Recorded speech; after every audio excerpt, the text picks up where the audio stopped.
దేశంలో అన్ని చేంజ్ అయ్యాయి. మీ నగలు కూడా చేంజ్ చేయండి. మీ పాత నగకు గ్రాముకి 150 రూపాయలు ఎక్స్ట్రా పొంది కొత్త నగలు తీసుకోండి.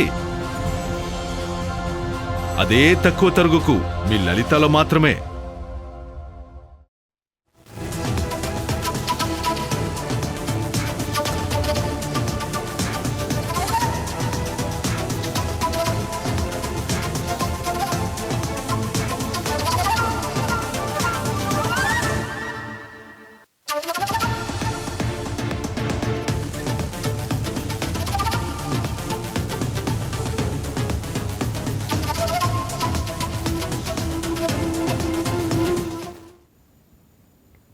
పర్యాటకులకు, ప్రకృతి ప్రేమికులకు శుభవార్త.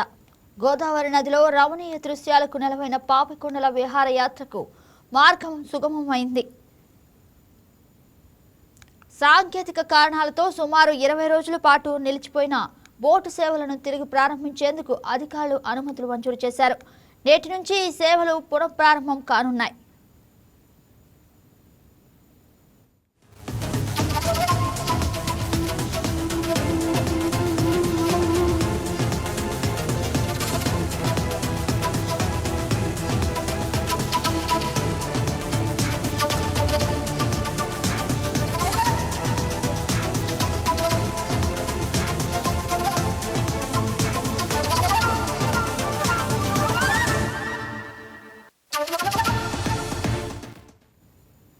పోలవరం జిల్లా దేవీపట్నం మండలంలోని గండిపోచమ్మ ఆలయం నుంచి 15 ప్రైవేట్ బోట్లు ఆంధ్రప్రదేశ్ పర్యాటక అభివృద్ధి సంస్థకు చెందిన ఒక బోటు ప్రయాణానికి సిద్ధంగా ఉన్నాయి.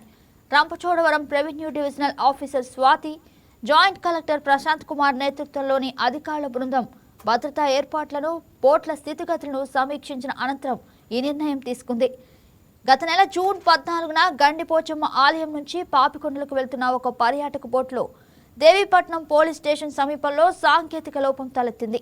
ఈ ఘటనతో ప్రయాణికుల భద్రతను దృష్టిలో ఉంచుకొని అధికారులు వెంటనే బోటు సేవలను తాత్కాలికంగా నిలిపివేసి అన్ని బోట్లకు క్షుణ్ణంగా తనిఖీలు చేశారు.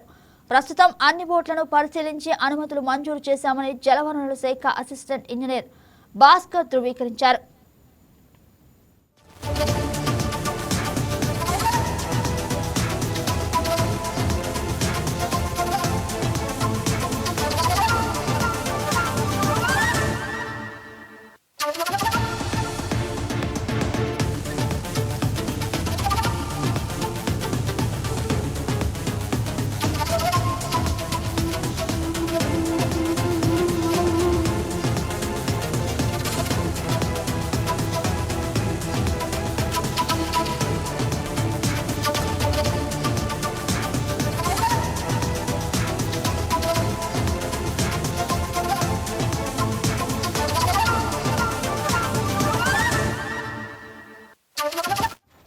వర్షాకాలం నేపథ్యంలో పర్యాటకుల తాకిడి పెరుగుతుండటంతో తాజా నిర్ణయంతో పర్యాటక రంగం తిరిగి ఊపందుకుంటుందని, తద్వారా స్థానిక ఉపాధికి భరోసా లభిస్తుందని భావిస్తున్నారు.